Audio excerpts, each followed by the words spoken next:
اب انشاءاللہ جو ہمارا اگلا بیان ہے اس کی ذمہ داری میرے ہی پاس ہے. انشاءاللہ بغیر کسی تمہید کے شروع کر دیتا ہوں. جو عنوان ہے نصب العین، اہمیت اور تقاضے. نحمدہ و نصلی علی رسولہ الکریم، اما بعد، اعوذ باللہ من الشیطان الرجیم، بسم اللہ الرحمن الرحیم. افمن یمشی مکبا علی وجہہ اہدی ام من یمشی سویا علی صراط مستقیم. وقال اللہ سبحانہ وتعالی شرع لكم من الدين ما وصى به نوحا والذي أوحينا إليك وما وصينا به إبراهيم وموسى وعيسى أن أقيموا الدين ولا تتفرقوا فيه. صدق الله العظيم. رب اشرح لي صدري ويسر لي أمري واحلل عقدة من لساني يفقهوا قولي. رب يسر ولا تعسر وتمم بالخير. نصب العین، اہمیت اور تقاضے، یہ ہمارا موضوع ہے، اور الحمدللہ یہ اہم ترین موضوع ہم کہہ سکتے ہیں کہ اس پورے اجتماع کے اندر ایک فکری بنیاد کے حوالے سے ایک پہلی قسط، ایک فرسٹ ایپیسوڈ کے طور پر الحمدللہ ہمارے سامنے آ رہا ہے. انشاءاللہ اس موضوع کو ہم 3 حصوں میں سمجھیں گے. پہلا حصہ نسبتاً مختصر، جس میں نصب العین کیا ہوتا ہے، اس کا مفہوم، اس کے معنی. اس کے بعد دوسرے حصے میں اس نصب العین کی اہمیت انشاءاللہ اور بالخصوص جو اجتماعی ہدف ہے اس کے ذیل میں سمجھیں گے انشاءاللہ. اور فائنلی پھر جو تقاضے ہیں اس کے، اور ظاہر ہے اس کے تقاضوں میں اہم بات یہی ہے کہ رفیق تنظیم اسلامی اس کا کردار اب کیا ہونا چاہیے. یہ انشاءاللہ 3 باتیں ہم سمجھنے کی کوشش کریں گے. سب سے پہلی بات، نصب العین کیا ہوتا ہے، اس کا مفہوم کیا ہے. دیکھیے، انسانی زندگی کے اگر اس کو ہم ایک خاص اینگل سے دیکھیں تو کچھ مقاصد ہوتے ہیں، اور ایک ہوتا ہے مقصود اصلی، ایک بڑا مقصد، آبجیکٹو آف لائف، وہ مشن ہوتا ہے ایک انسانی زندگی کا. وہ مقصود اصلی اصل نصب العین ہے جس کے لیے انسان جیتا ہے، اس کی بڑی اہمیت ہے. اور اسی مقصود اصلی یا نصب العین کو پانے کے لیے وہ کچھ ذرائع اختیار کرتا ہے. اس کی مثال بڑی سادہ سی دی جاتی ہے. باجماعت نماز وہ ایک مقصد ہے. اس باجماعت نماز کے مقصد کو اچیو کرنے کے لیے ظاہر سی بات ہے مسجد کا بنانا، پھر اس مسجد کو بنانے کے لیے جو بھی ذرائع استعمال ہو سکتے ہیں، جو وسائل استعمال ہوں گے، زمین خریدنا ہے اور بھی چیزیں، یہ ساری چیزیں اس خاص مقصد کو حاصل کرنے کے لیے اس کے ذرائع کے حوالے سے ہم سمجھتے ہیں کہ اس کے ساتھ اٹیچ ہو جاتی ہیں، امپورٹنٹ ہو جاتی ہیں. الحمدللہ بانی محترم نے تنظیم اسلامی کی بنیاد ڈالتے وقت اس قافلے کو جب اسٹارٹ کیا، اس کے آغاز میں ہی اس پہلو کو بڑی صراحت کے ساتھ نمایاں فرمایا. اور قرارداد تاسیس، الحمدللہ سارے ذمہ داران بیٹھے، اور یہ قرارداد تاسیس جو ہماری اس فکری بنیاد، ہم کہہ سکتے ہیں ہمارا فکری قبلہ جو ہے، جو ہمارے عملی قبلے کی رہنمائی کرتا ہے. اور یہ تعارف تنظیم اسلامی جو ہماری کتابچہ ہے اس کے اندر الحمدللہ قرارداد تاسیس موجود بھی ہے، ہم پڑھتے بھی ہیں، دہراتے بھی رہتے ہیں. پہلے 2 جملے وہ خاص طور پر اس موضوع سے بہت زیادہ ریلیٹڈ ہیں، متعلق ہیں. وہی آپ کے سامنے تیزی سے اگر میں دہرا دوں. لکھا ہے جی کہ آج ہم اللہ کا نام لے کر ایک ایسی اسلامی تنظیم کے قیام کا فیصلہ کرتے ہیں جو دین کی جانب سے عائد کردہ جملہ انفرادی و اجتماعی ذمہ داریوں سے عہدہ برا ہونے میں ہماری ممد و معاون ہو. اس جملے میں پوری یعنی ایک تصور دین بھی ہے اور تنظیم اسلامی کا پورا تعارف بھی موجود ہے الحمدللہ. لہٰذا ایک ہے وہ میرا اور آپ کا آبجیکٹو، میرا اور آپ کا نصب العین. بحیثیت انسان اللہ نے ہمیں اس دنیا میں بھیج کر جس مقصد کو حاصل کرنے کے پیچھے جو ہمیں ٹارگٹ دے کر بھیجا گیا وہ ہمارا نصب العین، اور اس نصب العین کو حاصل کرنا جو میرے اور آپ کے لیے ضروری ہے. کیوں ضروری ہے؟ کل قیامت میں کامیابی کے لیے. اس مقصد یا اس نصب العین کو حاصل کرنے میں ممت، معاون، وہ فیسیلیٹیٹر، وہ اہم ترین ذریعہ، وہ ٹول، وہ ہتھیار، وہ ڈھال، وہ راستہ، وہ قافلہ جو ہمیں اس نصب العین کی طرف لے کے جائے گا، وہ یہ اجتماعیت ہے، وہ یہ تنظیم اسلامی ہے. اگلے جملے میں فرمایا کہ ہمارے نزدیک دین کا اصل مخاطب فرد ہے، اسی کی اخلاقی و روحانی تکمیل اور فلاح و نجات دین کا اصل موضوع ہے. اور پیش نظر اجتماعیت اصلاً اسی لیے مطلوب ہے کہ وہ فرد کو اس کے نصب العین یعنی رضائے الہی کے حصول میں مدد دے. لہٰذا جماعت کا کردار یہ ہے کہ وہ فرد کے نصب العین کے حصول میں اس کی مدد کرے.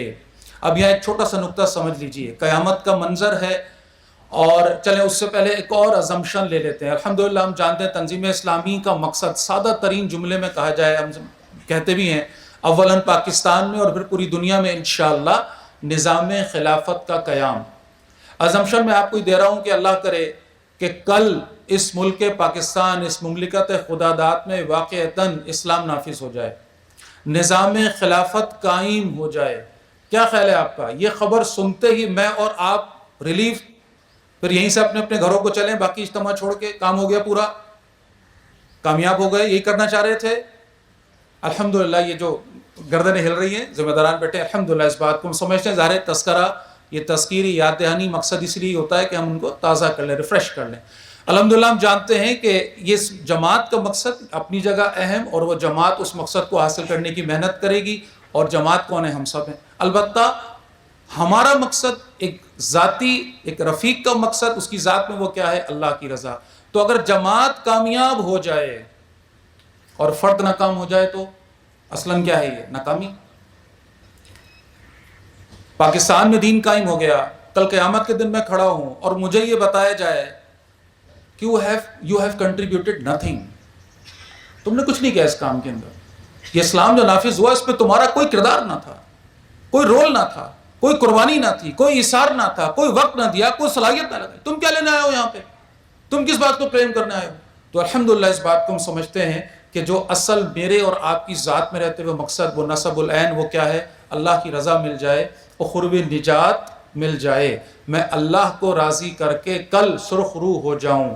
اور انشاءاللہ ظاہر سی بات ہے یہ میں اپنے اس مقصد کو اچیو کرنے کے لیے محنت کروں گا تو الٹیمیٹلی یہ جماعت بھی اپنے مقصد کی طرف تیزی کے ساتھ انشاءاللہ بڑھے گی. یہ دونوں باتیں ایک دوسرے کے ساتھ نتھی ہوئی ہوئی ہیں، جڑی ہوئی ہیں. البتہ میں اپنا کردار پورا ادا کروں گا، اپنی ایفرٹ پوری کروں گا، میں کامیاب ہو جاؤں گا انشاءاللہ. یہ اصل کامیابی ہے. باقی جماعت کب کامیاب ہوگی یہ فیصلہ کس کا ہے؟ کب ہوگی، کیسے ہوگی، کیا ذریعہ بنے گا؟ چھوٹی سی مثال ہے، چھوٹا منہ بڑی بات. بہرحال میرے اور آپ کے لیے تو اسوہ رسول ہی ہے نا سب کچھ.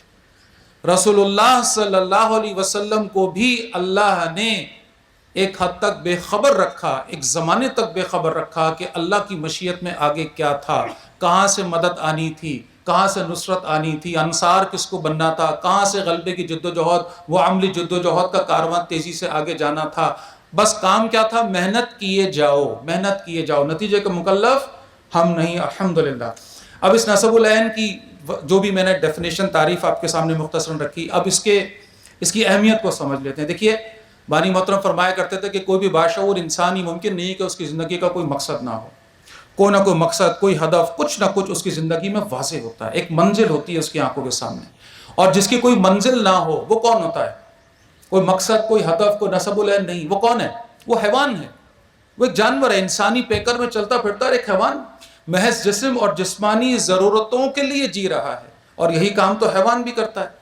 اور یہی بات قرآن ہمارے سامنے ایک انداز میں رکھتا ہے خاص، ضعف الطالب والمطلوب، جس کا مفہوم الحمدللہ بانی محترم سب نے سمجھا سورہ حج کے اس موقع پر، اس درس میں، کہ جتنا مطلوب کم تر ہوگا اتنا یہ طالب بھی حقیر ہوتا چلا جائے گا. پست کردار، ایک انتہائی سطحی سطح پر رہنے والا، جینے والا انسان.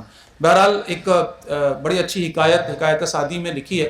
اور ہم جانتے ہیں حکایت جو ہے یہ سچا واقعہ نہیں ہوتا بلکہ ایک تھیمیٹک سچویشن ہوتی ہے. تو ایک حکایت ہے کہ ایک صاحب اپنی خانقاہ سے حضرت جو ہے نکل گئے باہر، تو ان کے مرید نے دیکھا تو دوڑا ان کی طرف بھاگا کہ بھئی حضرت آج باہر کا نکلا ہے، خیریت بازار میں.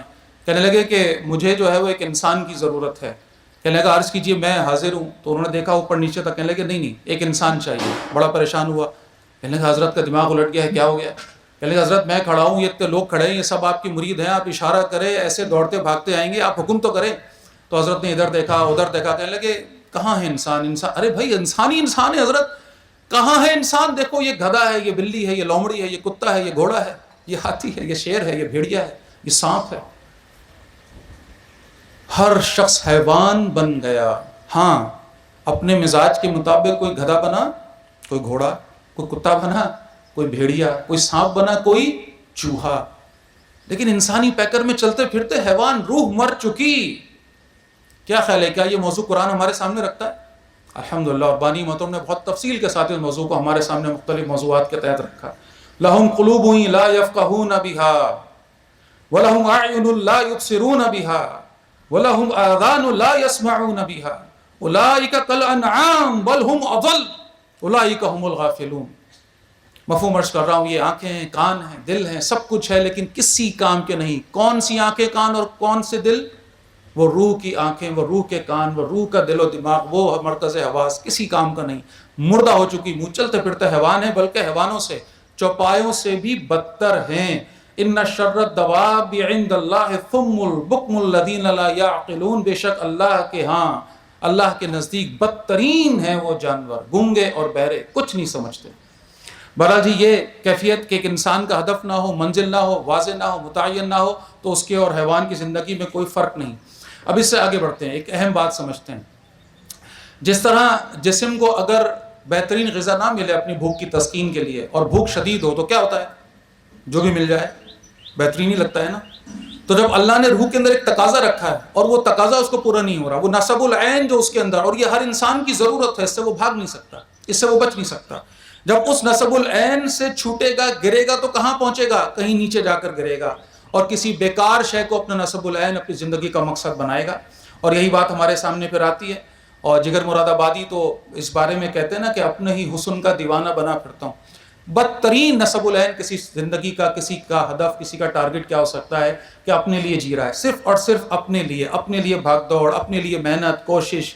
بہرحال یہ ایک مقصد ہے، ایک ہدف ہے، اپنے آپ کو آگے لے کے جانا، دولت مند بنا لینا، زندگی کی ساری عیاشیاں، ساری سہولتیں لے لینا، وغیرہ وغیرہ وغیرہ۔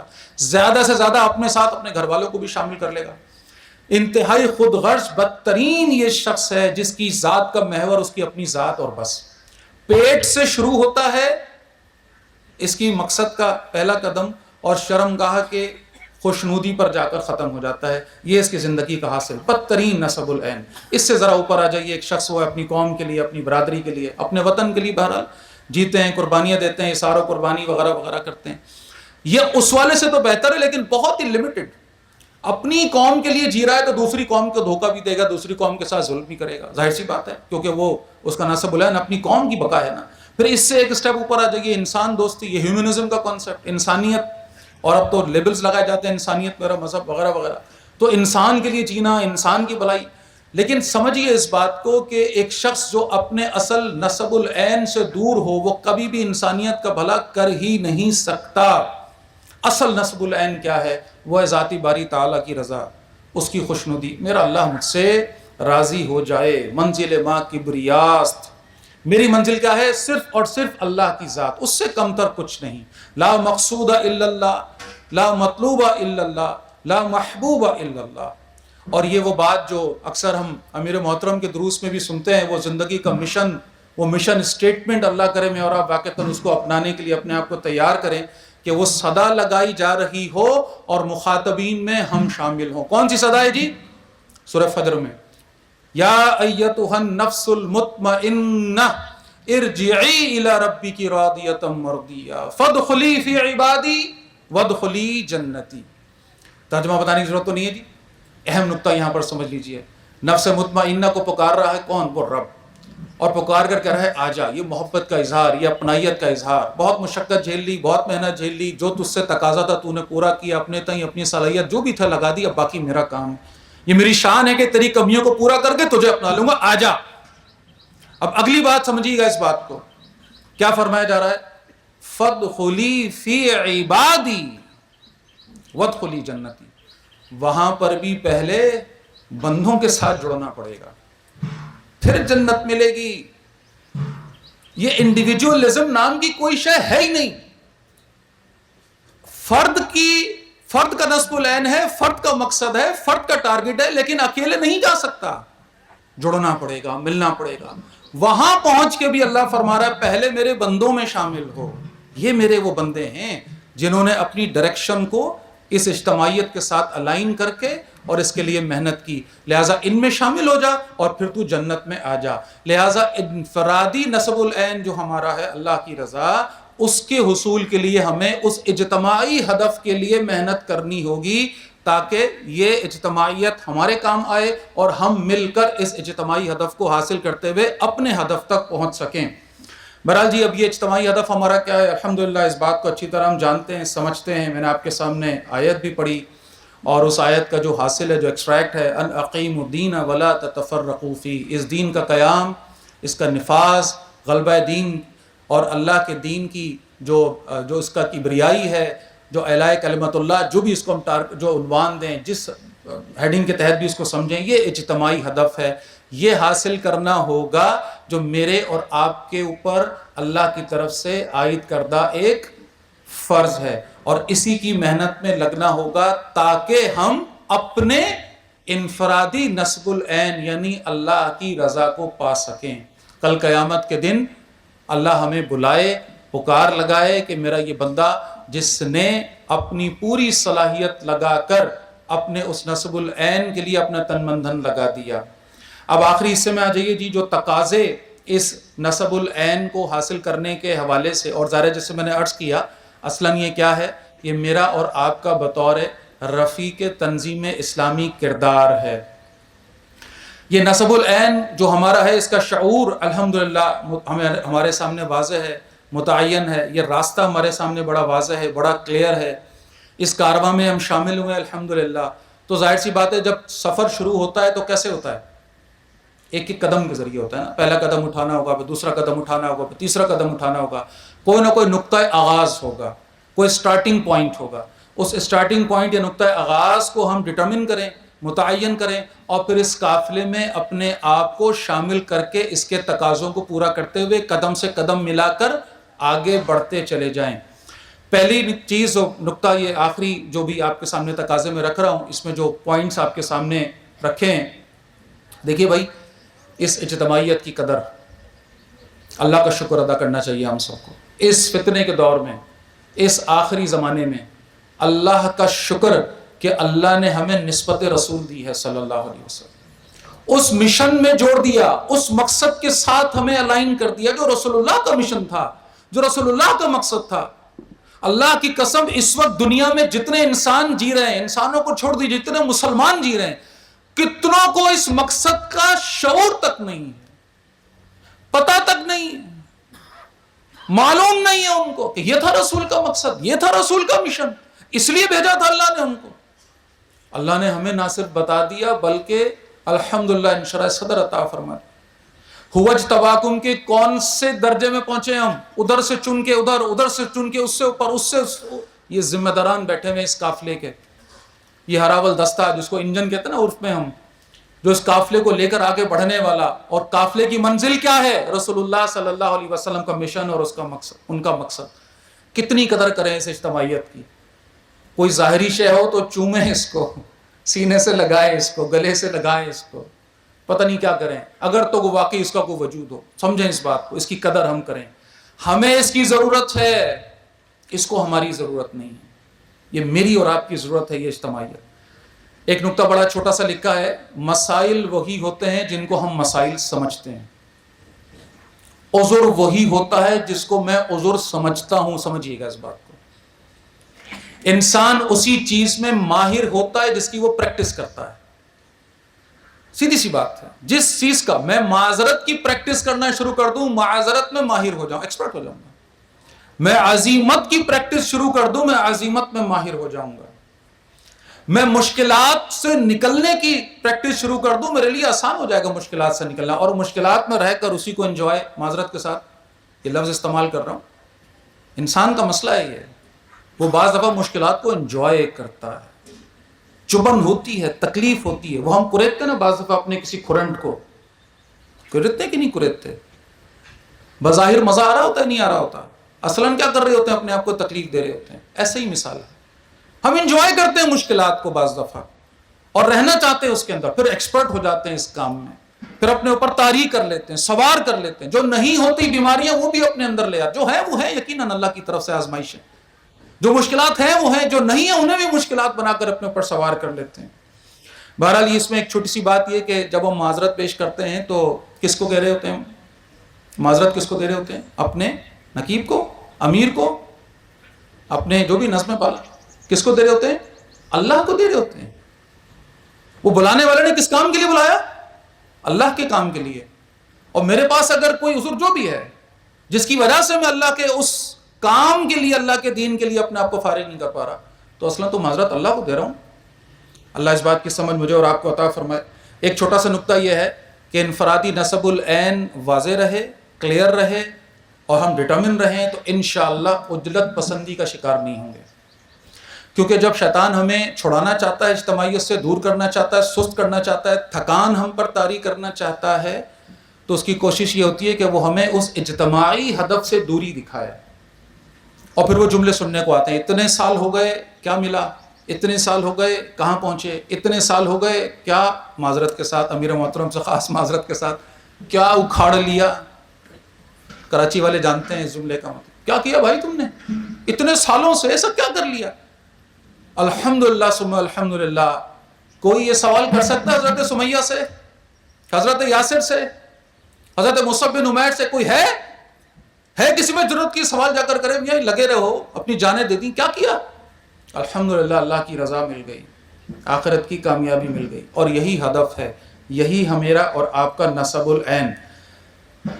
اسی جو قرارداد تاسیس کا پیراگراف آپ کے سامنے پڑھ رہا ہوں، لکھا ہے کہ پیش نظر اجتماعیت کی نوعیت ایسی ہونی چاہیے کہ اس میں فرد کی دینی اور اخلاقی تربیت کا کما حق کا لحاظ رکھا جائے، اور اس امر کا خصوصی اہتمام کیا جائے کہ اس کے تمام شرکاء کے دینی جذبات کو جلا حاصل ہو، ان کے علم میں مسلسل اضافہ ہوتا رہے، ان کے عقائد کی تصحیح و تطہیر ہو، عبادات اور اتباع سنت سے ان کا شغف اور ذوق و شوق بڑھتا چلا جائے، عملی زندگی میں حلال اور حرام کے بارے میں ان کی حس تیز تر اور ان کا عمل زیادہ سے زیادہ مبنی بر تقوی ہوتا چلا جائے، اور دین کی دعوت اور اشاعت اور اس کی نصرت اور اقامت کے لیے ان کا جذبہ ترقی کرتا چلا جائے۔ ان تمام امور کے لیے ذہنی اور علمی رہنمائی کے ساتھ ساتھ عملی تربیت اور تاثیر صحبت کے اہتمام کی جانب خصوصی توجہ ناگزیر ہے۔ آخری 5 منٹ انشاءاللہ، آئیے مل کر انشاءاللہ عزم کرتے ہیں، اعادہ کرتے ہیں پورے شعور کے ساتھ، دنیا کی کوئی محبت ہمارے نسب العین اور ہدف کے حصول میں رکاوٹ نہیں بننے دیں گے انشاءاللہ۔ وہ چاہے مال کی محبت ہو، چاہے وہ بیوی بچوں کی محبت ہو، چاہے وہ اس سے بڑھ کر کچھ ہو، بلکہ اسی مال کو اور اپنے گھر والوں کو اس مشن میں اپنا دست و بازو بنائیں گے انشاءاللہ۔ اس کے لیے اللہ کے حضور رونا پڑے روئیں گے، گڑ گڑانا پڑے گڑ گڑائیں گے، اللہ کے نبی کا خون بہا ہو